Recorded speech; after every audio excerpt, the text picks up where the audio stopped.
suis le président du réseau Curie et le réseau Curie, c'est l'association des professionnels de la valorisation de la recherche publique. Autrement dit, ce sont les individus, les hommes et les femmes, qui vont travailler aux côtés des chercheurs publics pour les aider à développer leurs projets avec les entreprises. Notre réseau fédère tous les opérateurs de recherche et d'enseignement supérieur en France. Les universités, les organismes, dont l'INSERM bien sûr, les écoles d'ingénieurs, mais aussi les filiales, les SAT, tous les nouveaux outils des investissements d'avenir qui ont à faire avec des sujets de valorisation, comme par exemple les IRT ou les IHU. Notre valeur ajoutée, elle se décline de deux façons. Évidemment, pour nos membres. Nos membres, ce sont les hommes et les femmes qui travaillent dans ces services de valo. C'est plus de 1300 personnes en France. La valeur ajoutée également, on cherche à la construire vis-à-vis de nos partenaires industriels et notamment de nos partenaires dans les industries de santé. Comment ? Eh bien, au fond, en utilisant la caisse de résonance et le réseau de nos membres. Ça veut dire quoi ? Ça veut dire qu'aujourd'hui, un industriel cherche un brevet, ça existe, on a une base de données, mais c'est relativement facile.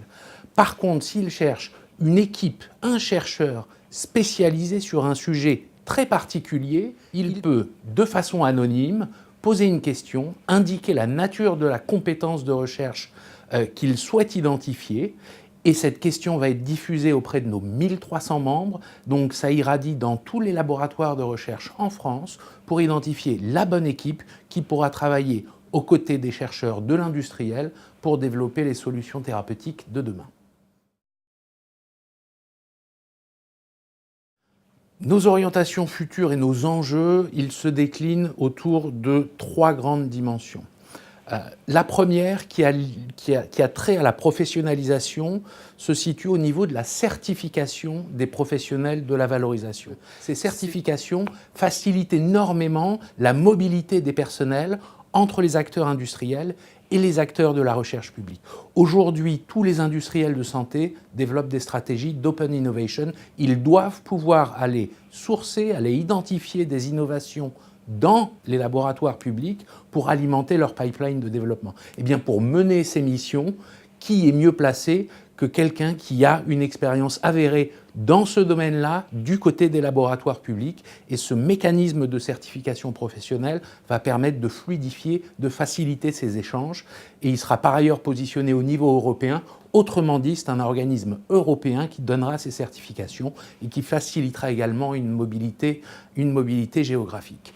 Le deuxième enjeu, il est lié à l'entrepreneuriat et à l'entrepreneuriat issu de la recherche publique. La création d'entreprises, les startups, en particulier dans les industries de santé, constituent un maillon essentiel pour pouvoir amener une innovation du laboratoire vers l'industriel.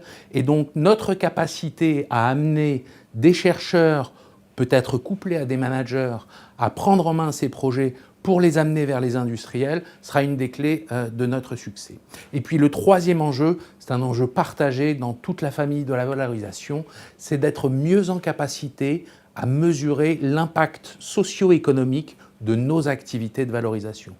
On a ces derniers temps beaucoup trop focalisé sur des mesures de moyens, combien de brevets on dépose, combien de projets on finance, sur des mesures de résultats, combien de start-up, on ne s'occupe pas de savoir si elles lèvent des fonds, combien de revenus de licence, mais ce n'est pas le plus fondamental puisque la finalité d'une structure de valorisation, ce n'est pas de maximiser le revenu, c'est de créer de l'impact. Encore faut-il le mesurer. Donc, nous avons un enjeu partagé à mieux mesurer et suivre l'impact socio-économique de nos activités. C'est un enjeu majeur pour nous dans les années à venir.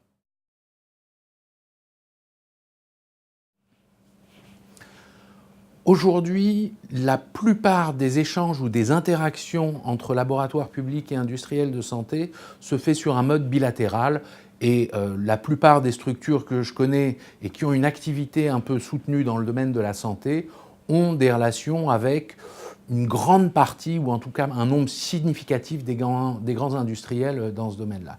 Ceci étant dit, on reste le plus souvent, peut-être trop souvent, dans des schémas un petit peu traditionnels et il faut que collectivement, je pense, on améliore notre capacité à identifier ce que sont les vrais enjeux à moyen long terme pour les industriels de la santé Et derrière, améliorer notre capacité à mobiliser nos laboratoires sur ces enjeux-là, de sorte à transformer quelque chose qui est du technologie push par construction, le transformer en une dynamique de market pool. Et en cela, je pense qu'on a déjà initié des échanges dans ce sens-là, mais notre capacité autour de thématiques un peu circonscrites, à pouvoir travailler autour de ça, définir des appels à projets, définir des travails communs, me semble être une avenue intéressante.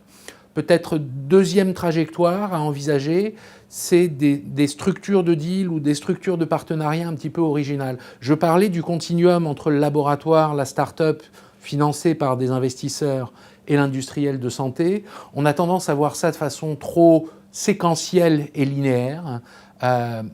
Nous avons pu voir dans certains dossiers la très grande valeur ajoutée de rassembler ces acteurs-là dès le début d'un projet, quand il est encore dans le laboratoire, autour de la table. Autrement dit, quand on est encore dans le laboratoire, que peut-être on va développer cette recherche, maturer cette recherche, d'avoir évidemment le chercheur, d'avoir un porteur ou une biotech, un investisseur et un industriel de santé. Parce qu'on sait cette intelligence collective qu'on peut mettre autour d'un projet amont, même si le risque reste porté de façon séquentielle par les mêmes personnes, elle me semble être un gage de succès et des structures partenariales intéressantes pour l'avenir.